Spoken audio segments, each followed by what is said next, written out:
MLC ఎన్నికల ప్రచారం ఇవాల్టితో ముగియనుంది. మాగంటి గోపీనాథ్ అకాల మరణంతో అక్కడ ఉప ఎన్నిక అనివార్యమైంది. ఈ నెల 11న పోలింగ్ జరగనుంది. ఇవాళ సాయంత్రం 5 గంటల వరకు ప్రచార పర్వం పరిసమాప్తం కానుంది. అయితే జూబ్లీహిల్స్ బైపోల్ బరిలో అధికార కాంగ్రెస్, ప్రతిపక్ష బీఆర్ఎస్, బీజేపీ పార్టీలు పోటీ పడుతున్నాయి.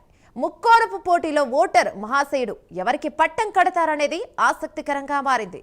ఈ స్థానంలో గెలుపు ఓటములపై రకరకాల ఊహాగానాలున్నాయి.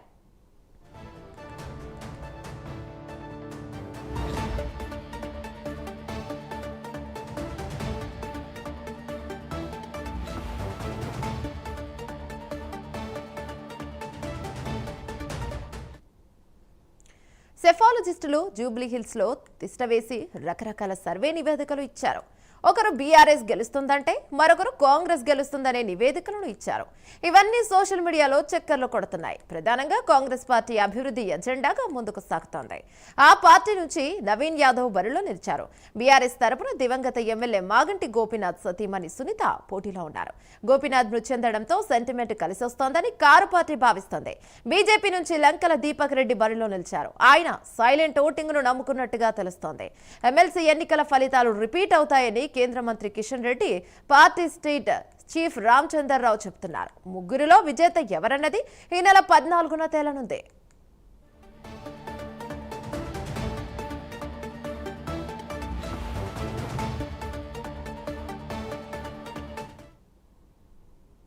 ఇక విజయం ఎవరిని వరిస్తుందో, ప్రజానాడి ఏమిటో ఎవరికి అంత చిక్కడం లేదు. సుమారు 4 లక్షల ఓటర్లు ఉన్న ఈ నియోజకవర్గంలో తమ మనోగతాన్ని వెల్లడించేందుకు ఓటర్లు పెద్దగా ఆసక్తి చూపడం లేదు. ఒకవేళ కాంగ్రెస్ గెలిస్తే ఆ పార్టీ ప్రజాపాలనకు లేదా బీఆర్ఎస్ ను ప్రజలు మళ్లీ ఆదరిస్తే ఆ పార్టీ చెబుతున్న ప్రజా వ్యతిరేకతకు ఈ ఉప ఎన్నిక ఫలితం రెఫరెండం అవుతోందని రాజకీయ విశ్లేషకులు అభిప్రాయపడుతున్నారు. ముఖ్యమంత్రి రేవంత్ రెడ్డి స్వయంగా రంగంలోకి దిగి 3 విడతల్లో ఏకంగా 6 రోజుల పాటు నియోజకవర్గం చుట్టేయడం ఈ ఉప ఎన్నిక తీవ్రతకు అద్దం పడుతోంది.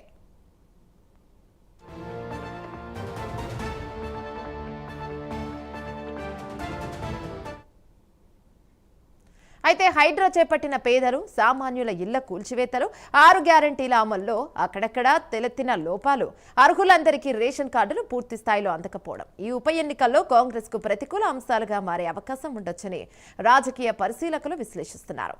సిట్టింగ్ స్థానాన్ని ఎట్టి పరిస్థితుల్లోనూ నిలబెట్టుకోవాలన్న కృతనిశ్చయంతో విపక్ష బీఆర్ఎస్ ప్రచార పర్వాన్ని పరుగులు పెట్టిస్తోందని తెలుస్తోంది.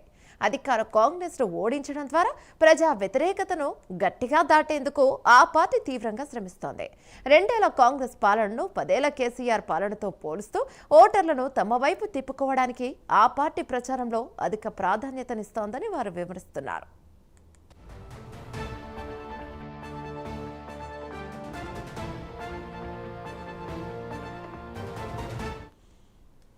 బీజేపీ సైతం ఉప ఎన్నికల్లో సత్తా చాటేందుకు ప్రచారంలో వేగాన్ని పెంచింది.